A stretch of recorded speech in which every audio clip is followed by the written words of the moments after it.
When this course began, you were just exploring prompts. Today you will act as a prompt engineer, not by title, but by behavior as well.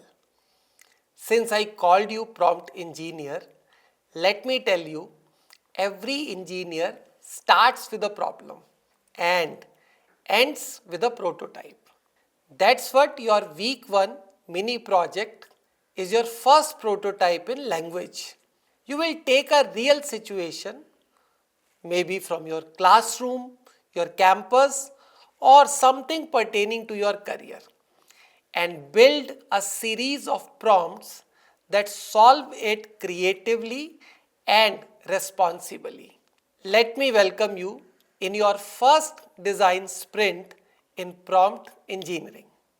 This mini project marks the transition from knowing to doing. You're not submitting anything for grades. You are building something for understanding. In next few minutes, I will show you how to pick a meaningful problem statement, how to design prompts which vary in different versions and evolve from vague to precise. But let me give you a disclaimer. I will not be presenting any screens today. I'll be talking to you to give some ideas to you with an expectation that you will do some practice and come up with meaningful outcomes. Last but not the least, you will evaluate your own growth using a professional rubric. Now, what is a rubric? This also will act as a part of this project, part of this assignment. You will understand what professional rubrics are. You may give a prompt to ChatGPT or whichever model that you are using and tell it to design a professional rubric to assess the work that you have done. It will give you a wonderful idea to make you understand how your projects are evaluated by your professors. So think of it in totality as your first lab project in the process of prompt design.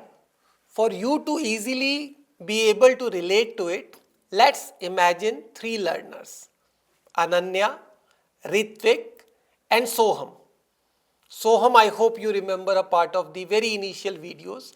We are told that we will be calling you with the names so that you can relate with. These are 3 random names. You are free to take your name in place of these names. But for my example and context setting, let me put it this way. Ananya wants to write a research abstract. Ritvik needs to automate a campus newsletter. And Soham plans a career statement for LinkedIn. These are 3 different goals, but each will follow the same journey. Normally, it starts with some confusion. We build upon it. We get some clarity by virtue of churning our thought process. We get the clarity and we get the confidence in this entire process. Your project will do exactly the same thing. Let's start understanding it. Your challenge is to design and document the evolution of one real world prompt. Let's understand the challenge. So when we talk about the first project, a project is not linear. You cannot give one prompt and expect a solution. The prompt card can be a help here. It cannot give you the end solution that you are looking for. Your prompts evolve, and the evolution of your prompts lead to something very, very meaningful. I will again revolve around whatever study we have done, but I have the expectation that you will think one level up. So this has to be a plus plus of whatever we have done so far. Let me again talk about the same tracks that we have covered. So there can be an academic track wherein you solve a learning or a research challenge using AI. It could be an administrative track wherein you simplify a process or communicate in your department. There can be a career track wherein you create an artifact that reflects professional identity. Maybe a resume, maybe a portfolio, maybe a LinkedIn post.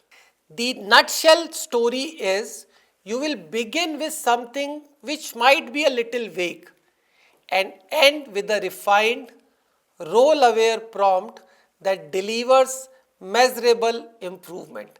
That is only when you can call it a project. So you will start with a broad thought process. You will fine tune your thought process with multiple prompts to reach to a solution. Let me repeat, I am not going to do any screen display today. The exercise is you try to understand what the problem statements are, which are very much in the real life, and then you see how you will navigate this journey to reach to the final outcome.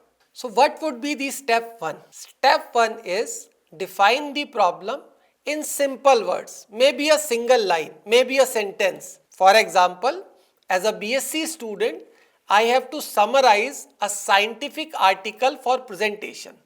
The moment I say I have to summarize, either I'll give a broad topic, or if you look at your chat GPT, I'm not presenting the screen today, there is a icon to attach a document.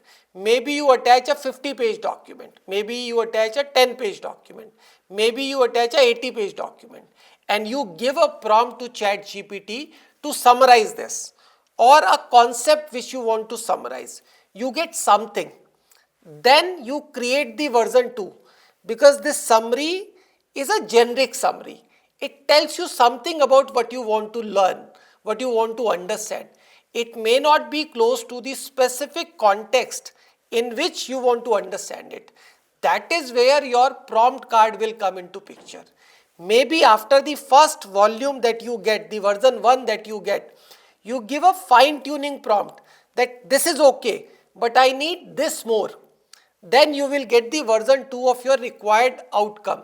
You read it, you analyze it, you gauge it whether it is fulfilling your requirement or not. Then you give another prompt which is more demanding or more precise to the outcome that you are expecting. And this outcome may be very close to what you actually expect. So what happens here, by the end of version 3, ideally, your prompt should sound like a mission statement. It should be clear, it should be specific, it should be measurable, and it should be reproducible. So that is how your prompts evolve to give you the desired outcome. Let me take another example, maybe from Ritvik. Let me assume that Ritvik is a BBA student who wants to launch a campus sustainability campaign. So how to do it? Maybe in the first iteration, Ritvik will write, give me a plan for my college which has to be themed around Go Green. Maybe a generic eco tips he or she will give. It will get some response. In the next iteration, he will say that maybe I want to reduce the paper wastage in the campus. I want maximum emails to be just looked at in the email. Printout should not be taken until and unless it is very, very important. Then maybe Ritvik tells, I need 3 bullet points which are very, very concrete, which measure but still broad. So again, by defining the prompt every single time, your response keeps on getting refined and refined and refined. Maybe you get more ideas. Maybe you started with Go Green.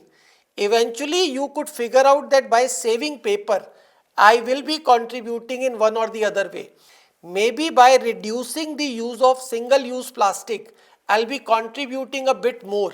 So this way your thought process is evolving, and by the end of third or fourth prompt, you get something which is closer to what you expect. In this way, let me take the third example. The Soham, the third student, he has to write an abstract on a topic which is future of quantum computing. Now Soham will start by saying that do a deep research on latest article of the respective year. If it is 2025, it can be of 2025 and 2024. If it is of 2026, it can be of 2026 and 2025. So latest couple of years, he will look at the research papers which are in the domain of quantum computing, and it will ask the model to write a very precisely drafted abstract for quantum computing and the latest technological advancement which are happening around it. So what is the nutshell story of this entire conversation is, it is generally believed that by third or fourth prompt, you reach very closer to what you are actually looking for. And thus, you get a very good idea and experience of the mini project that you are signing up as a part of your learning of week 1. Well, it is time for me to wrap up this particular session on mini project. My advice to you is, pause for a moment. Look at what's actually changed. A week ago, you were exploring prompts out of curiosity. Today, you are engineering them. You understand how important is role, audience, context, tone, constraints, language. You are testing, iterating, chaining prompts, measuring and reflecting. This is not a small shift. It's your transition from user of AI to designer of intelligence. Let me come to the end of this particular interaction. Let me set the context for the next interaction. So in the next interaction, we will step behind the curtain of exploring the ChatGPT interface itself. See, many a times you would have felt that you are using an interface with very limited features. You don't know everything of it. So my attempt would be to decode some very important features of ChatGPT. So there may be a feature wherein you can tell your model about yourself, so that every time you don't have to define the role. Maybe your model knows that who is he or she for whom the model is designing for. There are connectors. You can connect some apps. I'll be taking the names of the apps in the next video. So maybe your presentation gets more easy to build using ChatGPT or a similar model, because there is a feature to connect your prompts to an app which will create something beautiful slides for you. Also, we will do a quick recap of week 1 and discuss how to stretch your learning through assignments. Think of it as the control panel of everything you have practiced so far.